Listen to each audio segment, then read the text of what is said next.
my second show, Justin was able to help me turn pro in the women's physique division at Universe in 2021. So pretty nuts to go from not being able to walk very well to pro in about 2 years. I am Dani LaMartina. I'm a physical therapist who has taken her career in the direction of really wanting to empower and equip iron sport athletes and anyone really looking to better themselves beyond what most clinical practices will offer to people. I'm in Loveland, Colorado, and currently compete in both bodybuilding and powerlifting, and I'm a recent IFBB pro. So I got into powerlifting when I was in grad school, actually going through a divorce, and really needed something that left me feeling like I was still moving forward in some direction. I was really questioning a lot about myself, about the people around me, and really where I wanted to go in life with this huge life event. And I just happened to be very, very lucky to run into a couple of coaches when I was at grad school at Duke and competed in my first SPF meet where I met Hannah Johnson, who was an absolute game changer for me. So when I saw Hannah compete, I'm like getting goosebumps, thinking about it, because Hannah is so influential. She's the kind of person that you walk into a room and you can immediately feel the energy change. And there's so much a feeling of empowerment and being able to overcome and achieve, and just a resilience that you don't think twice about whatever obstacles in front of you. It's just, okay, we're gonna do it. And I was so drawn to that about her that I kept in touch with her. And I think actually after that meet, it was my first meet. I've been powerlifting maybe 3 or 4 months at that point. I think I actually emailed Dave and just said, hey, I'm a random reader. I met one of your athletes and she's amazing. And then that summer I was invited to come out and train at one of the Learn to Train sessions and got to meet everyone on the team. Harry Selko has been amazing. I got to meet Casey there, and then Casey and I teamed up later on to do some PT things. And really this whole team has just been a huge trajectory changer. I work with a lot of clients, whether they're wanting to be competitive or not. It's so interesting because there are these two really, really polarized camps between being super evidence-based or super anecdotal, I guess, a little bit less evidence-based. And I think at the end of the day, I really fall somewhere in the middle. And I tend to work with clients who have come from clinicians who are on one side of that camp and so married to that camp, they forget to take care of people. And I kind of collect, these clients that just want to get to where they want to go. And maybe they've been treated by someone who is so married to their camp they forget to take care of people. Or maybe they just need someone to really bridge the gap from a traditional clinical setting into, great, how do I get back to training? Or maybe not even training, but how do I just get back to being strong, resilient, and durable? All the things that we want to feel every year that goes by, I really feel that in my soul. And that's really I think that's my heart and my passion in this, is that it's amazing to me how many people feel like they're never going to be as good as they were, or that it's always downhill. And maybe, but at the same time, there are so many different solutions, and I really love to offer people hope that have tried a lot of different things, and maybe they weren't successful for one reason or another, or maybe they just missed one piece of the puzzle. If I can give them that one piece, and that leaves them able to do everything they want to do, and you really can't ask for more. All these different educational models are really important, provided that they're rooted in functional anatomy and have some evidence to really support them. And really all they do is provide a framework and provide concepts. So previously I was really, really schooled in a school called PRI, or Posture Restoration Institute, and they talked a lot about the role of the diaphragm and functional anatomy and these patterns we get into. And now, I'm really looking more at the influence of the nervous system and some of the joint receptors and how that influences when information gets sent to the brain, and then our output from the brain at that point.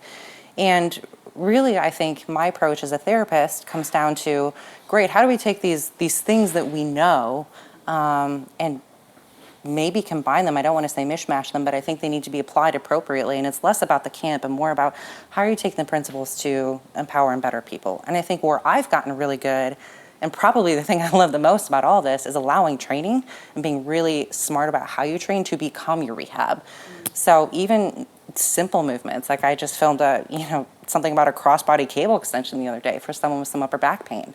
I'm taking that knowledge from some of the PRI school of thought, knowing they may have difficult time utilizing certain key muscle groups, combined with a functional anatomy approach, and then we enter in the biomechanics of what do they need when they bench press. And it's really just how do we take these concepts and make them relevant more than being married to a camp. So having started in powerlifting, I think for me, I was pretty good very, very quickly. Early on, I was hitting totals that people train for a long time for. And so right off the bat for me, this was something that was an external validation. And it was very performance oriented. And it wasn't even an internal performance. It was so external that as a clinician, it really started to feel like my worth as a clinician really depended on how well I performed at a meet.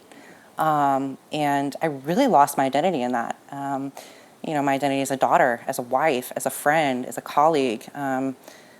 So much of my self-worth got tied up into how do these things mishmash together, because I knew ultimately it's where I wanted to go, was in the performance side. In 2018, I had a pretty significant injury that at the time really made me question, oh my gosh, am I a good enough therapist?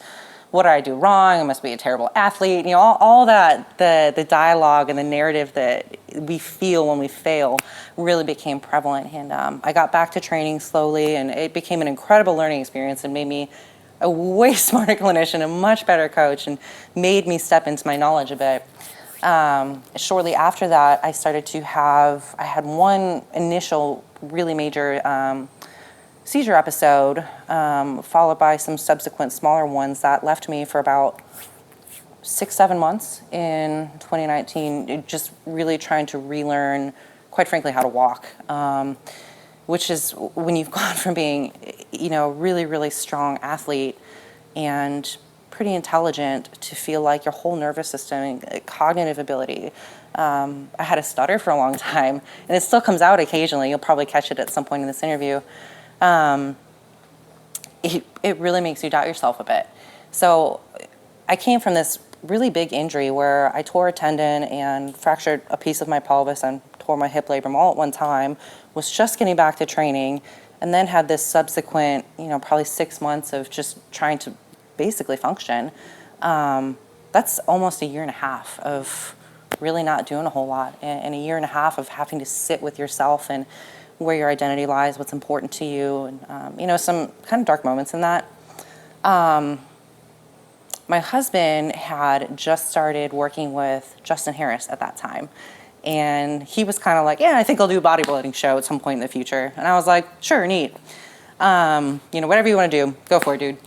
And about a month later, I was like, I think I might want to do it too, just because I wasn't sure how my nervous system, once I started getting back to training again, it was slow. I mean, I remember pulling 135 and being like, holy crap, where did that come from? And starting with Justin, I think it probably the most deconditioned and most